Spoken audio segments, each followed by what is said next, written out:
They say home is where you feel safe, where you can let down your guard and be vulnerable. But for actor turned politician Khushbu Sundar, that wasn't the case. She recently took charge as a member of the NCW, or the National Commission for Women. A couple of days after that, she dropped a bombshell. Khushbu revealed in an interview that she was sexually abused by her father as a child. Let me quote her exact words. She says, "My mother has been through the most abusive marriage. A man who probably thought it was his birthright to beat up his wife, beat up his children, and sexually abused his only daughter. When my abuse started, I was just 8 years old," she says, "and I had the courage to speak against him when I was 15. Can you imagine the trauma? The trauma of being sexually abused by one's own father at the age of 8. As shocking as it sounds, abuse at home is all too common in our society. It can start in childhood at the hands of a father, a brother, an uncle, and it can continue into adulthood with husbands as well. That is the unfortunate reality. The NCRB data from 2021 shows that women are most unsafe at home. Crimes committed by husbands and family members make up 39% of all crimes against women. It has taken decades for Khushbu Sundar to finally tell the world about what happened to her.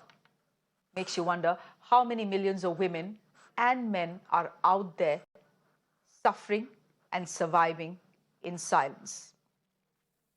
Let me go straight across to Khushbu Sundar, who has agreed to join us and detail her abuse and why she thought it was important to speak out now. Khushbu ji, first of all, thank you very much for joining us here on Mirror Now. Can I begin by asking you what made you speak out publicly about what had happened to you after 25 long years? I don't know what told me to speak out. It wasn't planned. It's just that I was there at an event. It was about women, and I was addressing children who were like as young as 18 and below 18 school-going kids. And I think it's very important for the kids to know that they don't have to be ashamed of what happened to them. I think the person who is responsible to do this to them should be ashamed of themselves. And that person needs to be brought out in public life and shame him and tell the world that this is the person, because 90% of these cases you see when the child is abused, sexually abused, a boy or a girl, 90% of the cases you see the perpetrator is always someone you know within the family, within your close circle, your friends, someone. And we always at some point we are scared ki we don't want to name them, because if we do, pata nahi kya hoga kal ko. And they continue. They don't, these kind of men, they don't stop with you. They continue abusing other children as well. And I think that is when these kids need to come up and speak about this and say that this is the person who is responsible, because you have to give a warning to other children. You have to tell their family members that this is the person we are dealing with, and we need to keep this kind of a man at a long distance, and he needs to be punished for what he's doing. You did speak out against your father. You told your mother at the age of 15 that you were being sexually abused. Could you tell us, from the age of 8, when you started getting sexually abused by your father, to the age of 15, what did you go through and what finally happened when you told your mother? See, initially, like I said, I was a little scared to tell my mom, take her into confidence. First, because I have seen my mom in an absolute abusive marriage, and she bore everything. She bore the brunt of all that my father did, and she thought that she didn't have a place to go. She doesn't have anyone. No relatives are going to support her. She's not financially independent. She's absolutely uneducated. So she didn't know what to do, and she thought that if she stands up against her husband, he's going to throw her out. Her own fears were there, so she tolerated everything. And with me, it was the same, where I was threatened that if I'm going to open my mouth, if I'm going to say anything, then my mom and my brothers, my siblings are going to take the brunt of it. And probably that fear, because I had already seen my father abusing my mom. So I didn't want to add on to her worries or woes, and I didn't want her to go through that again. And so probably I just kept quiet. But then there comes a point as you grow up where you learn and you say that enough. I think somewhere I had this confidence in me that this needs to stop. I cannot take it anymore, and this needs to stop. And I just did. And when I took my mom into confidence, uh, she was with me, and till date she is with me. And I, when I revolted against my father, he left us in a lurch, and since then to now, I have never ever spoken to him. And even my mom has never made an attempt to speak to him or to see him. And I think he died last year. This is what I hear. And my mom said, when I said, I think your husband has finally kicked the bucket, and she said that you should have done it long back. People like him are not fit to live in this world. So I think that's where it ends. My mom has always been with me, and I always thought, even my growing up times, I always felt that my mother was a single parent. I've never seen that love or affection of a father. So I always thought my mother was a single parent to me. When you told your mother, did she believe you right away? I ask you this question because when people who work with survivors of sexual assault, especially when the assault happened when they were children, uh, many times, I won't say in most cases, but many times, the parent refuses to believe the child. The parent thinks झूठ बोल रहा होगा, must have misunderstood. Was that your experience as well? कि बच्ची है झूठ गलत बोल रही होगी. She must be cooking this up. No, that wasn't my mother's reaction. I think probably, though she has never said it, I'm sure she's seen he abusing in many ways, where she probably would have seen his lifestyle and the way he was with other women. I think somewhere she knew that my daughter is saying the truth. She's speaking the truth, and she never questioned me even once about it. She never questioned me.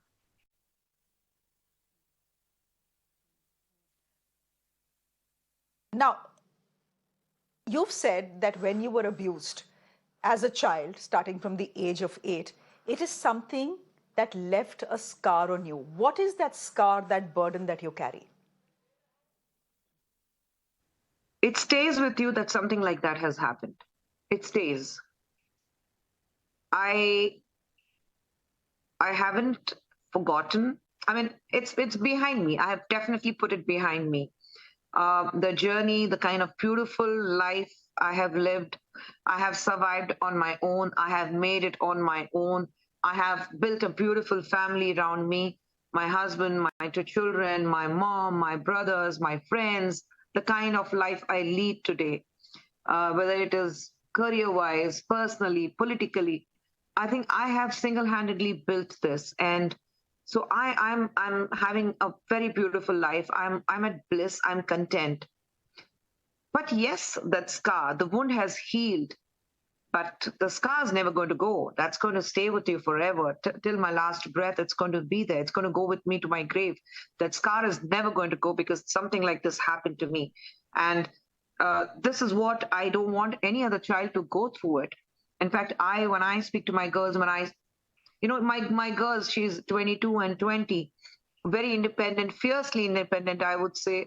Two beautiful girls I have, and my courage comes from them, because they're not, this didn't come as a shock to them.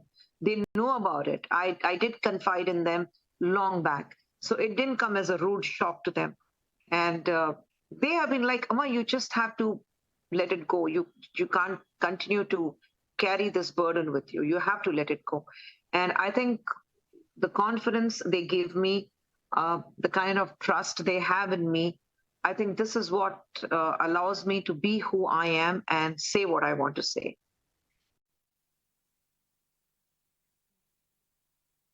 Can you look back now to those years of abuse and understand why you kept quiet from the age of 8 to 15. What held you back? You ultimately did go and speak to your mother, but till the age of 15, what held you back? Fear, simple thing, fear because um, again, like I said, I didn't want my mom and my brothers to go through any kind of problems because I was threatened that they would face the dire consequences if I speak to anyone about it.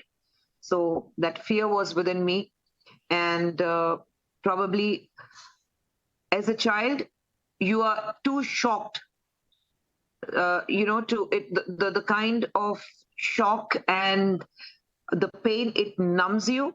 So probably I was in that period of being completely numb, that I didn't even have the courage to speak. But when I did with a lot of conviction, and I knew that I had to put a full stop. I couldn't continue with it, so I had to. Ma'am, you're now a member of the NCW. As someone who's gone through sexual abuse as a child, what is it that you'd want to tell young boys and girls who are watching this broadcast? Uh, because the fact is that sexual abuse at the hands of adults is not as uncommon as we think. What is it that you'd want to tell children and perhaps their parents as well? Not only children, first to parents, I think you have to believe your child. You have to believe your child. Every man, when he's so sick where he can abuse children, if you know him very well, he will leave behind some kind of inclination. I mean, you know from his behavior, you know from the child. A child will always become numb in front of that person. The child will go into one kind of in a shell when he or she is confronted with the person straight face to face, who has abused him or her.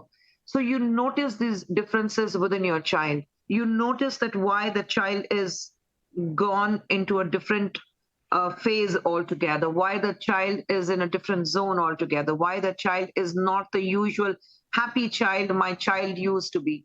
You need to have a conversation, a constant conversation with your child, and keep asking them if they notice any kind of a change in their behavior or their pattern of life. At the same time, you have to believe your child. You have to understand when a child says something. A child doesn't know anything. All the child knows is my mother is going to trust me, my mother is going to believe me, my parents are going to believe me. And I want every child to understand that whatever said and done, eventually your parents will understand you. And it's not the girls alone who are abused. We have seen boys also being abused. So I think every parent needs to, believe their child and and they have to build this confidence in their children, saying that they have to come and confess, they have to come and speak to their parents about any kind of problem. And I want even the girls, who are, or any woman who is sexually abused, the first thing, if you see in the society we live in, they're scared to go and speak about their sexual abuse. The reason being, they do not become the victims. In fact, it's the other way around. The society goes and asks them, what did you do to provoke? तुमने क्या किया उसको उकसाने के लिए? What were you wearing? What were you doing at this hour there? Why? Who asked you to go to this place? And were you already in touch with him? So, these kind of questions come to her rather than standing with her and showing your empathy towards her and trying to get her justice. She's not the victim anymore. She becomes someone who is completely at fault. And probably this is one reason why girls don't come out and speak. But I would like to ask, what does an 8-year-old child do to provoke a man to sexually abuse her?